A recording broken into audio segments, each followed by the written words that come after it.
In the heart of Aloma, a land where beauty was law and tradition ruled like iron, a baby girl was born.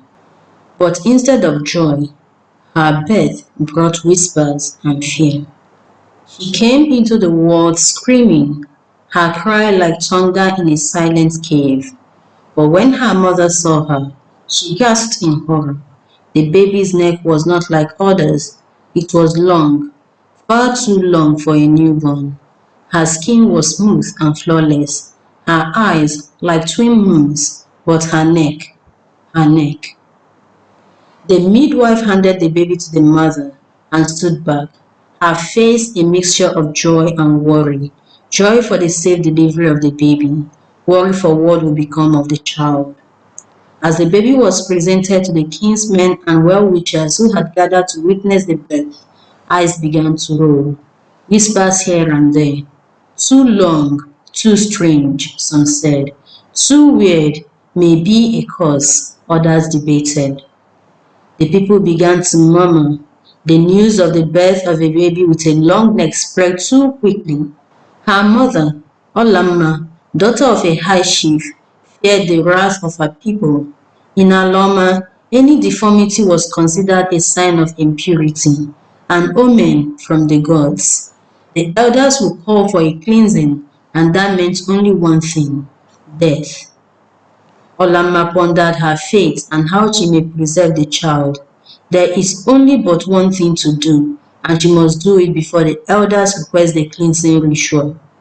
So, under the cover of night, Olamma wrapped her baby in a tattered clothing and walked deep into the Oji forest. Her hands trembling, her eyes wet, she kissed the baby's forehead one last time and placed her at the root of an iroko tree, whispering, "Forgive me, my child. The gods are too cruel. I will pray every day that you somehow escape this cruel fate." Then she turned and ran, never looking back. But the forest did not swallow the child. The gods watched over her. Obama was a poor basket weaver from the outskirts of Aloma. She had no husband, no children, and barely enough to eat. The people mocked her, the woman whose womb is drier than Hamatan. Yet she still sang every morning and thanked the gods for breath. She had married twice, and each time could not conceive.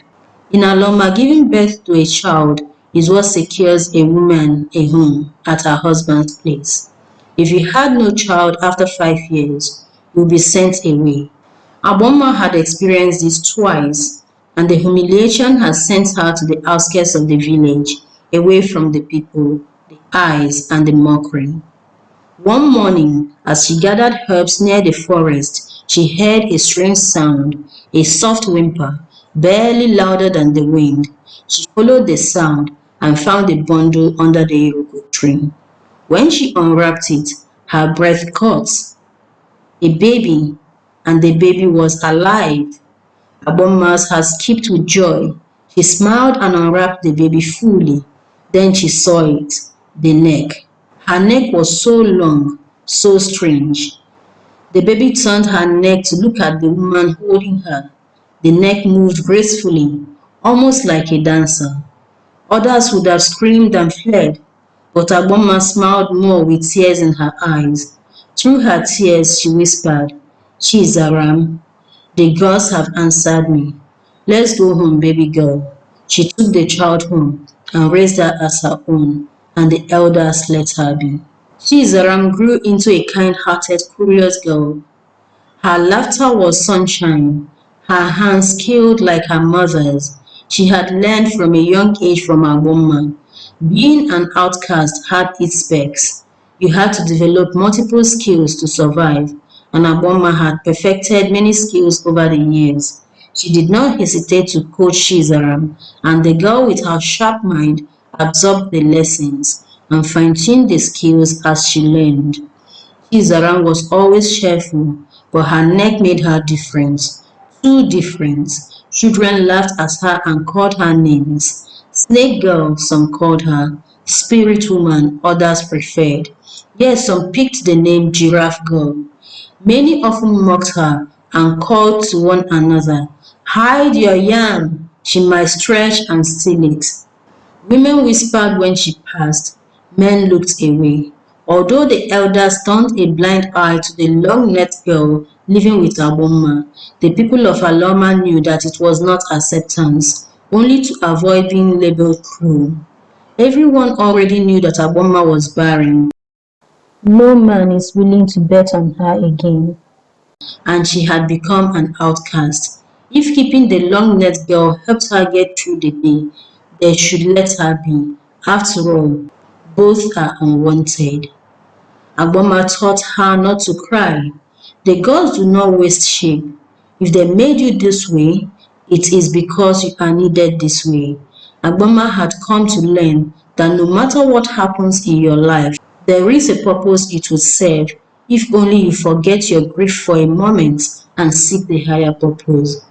She had even begun to accept that her own situation was for a time like this, so she could raise a wonderful girl who was different.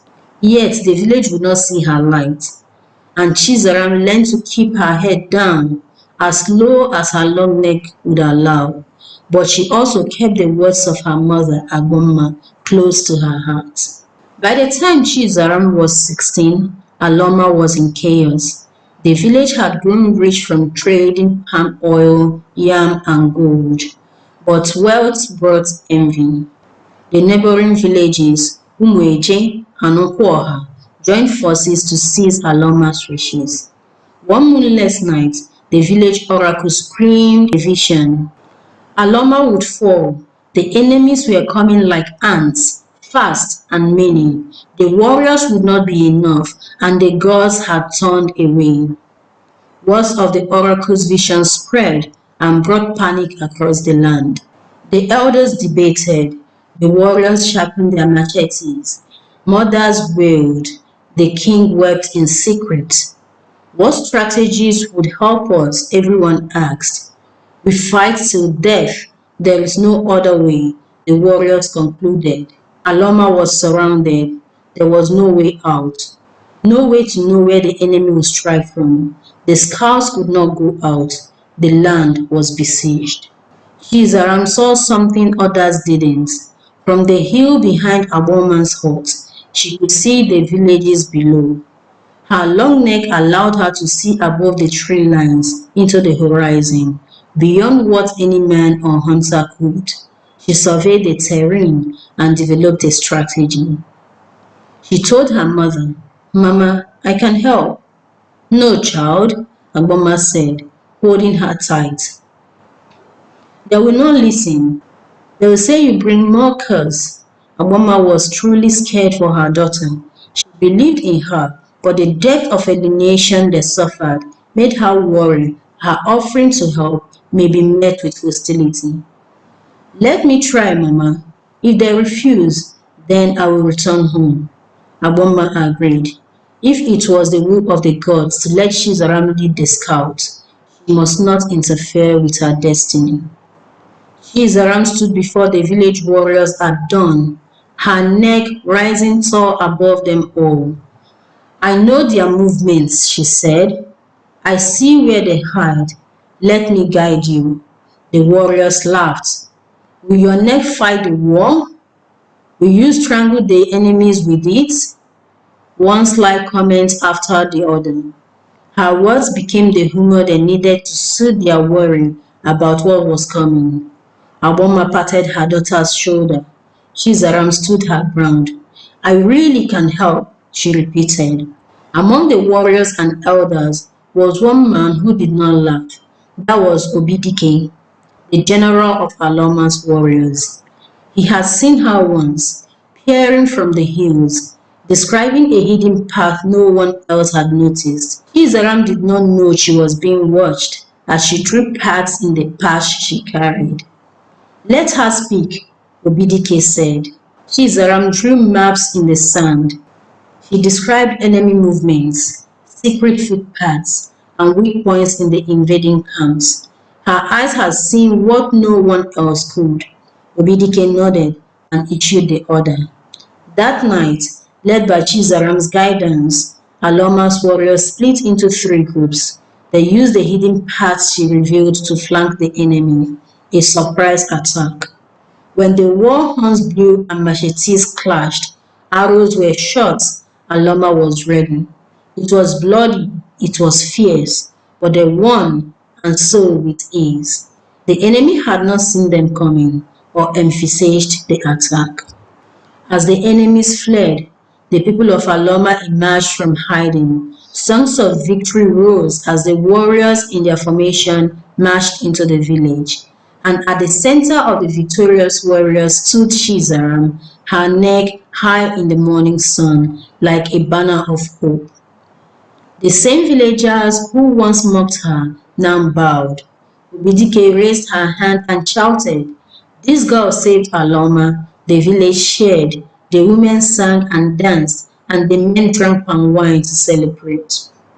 The king summoned her to the palace. He wore a robe decorated with eagle feathers, his eyes full of tears. For every child mocked, for every outcast forgotten, today you have made the gods proud, he said. Then he turned to the elders. Henceforth, discriminating against people born with deformity is an abomination.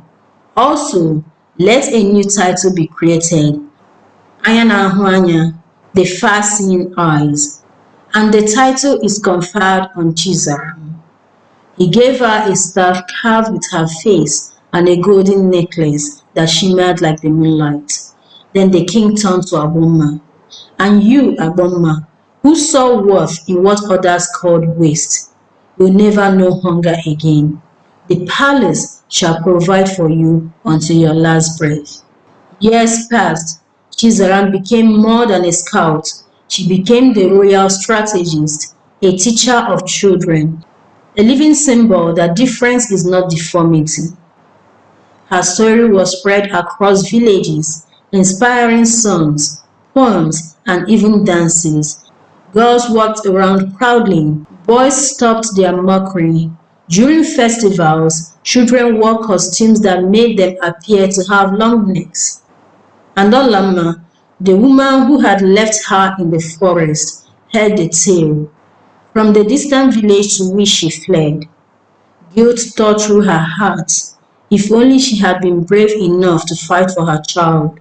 Maybe the elders would have let her keep the baby. If only she had been brave to escape with her even to the new land where she now lives. Pondered and wondered. One market day, she came to Aloma in disguise. She stood at the crowd's edge, watching the tall-necked woman speak with children, blessing the old, laughing with her mother. She wept, but Chizaram saw her. Their eyes were the same. She walked up to the woman and said softly, "The gods do not waste shape. You gave me life." Then pointing to Aboma, she continued, "And she gave me love. I forgive you." And Olama sobbing fell at her feet. She did not expect that the baby would recognize her. She sobbed more deeply, holding on to Chizaram. They called her strange. They left her to die. But the gods, wise and patient, praised her to be a savior. In the land where beauty was law, he took a girl with an abnormal neck to show them the true face of courage.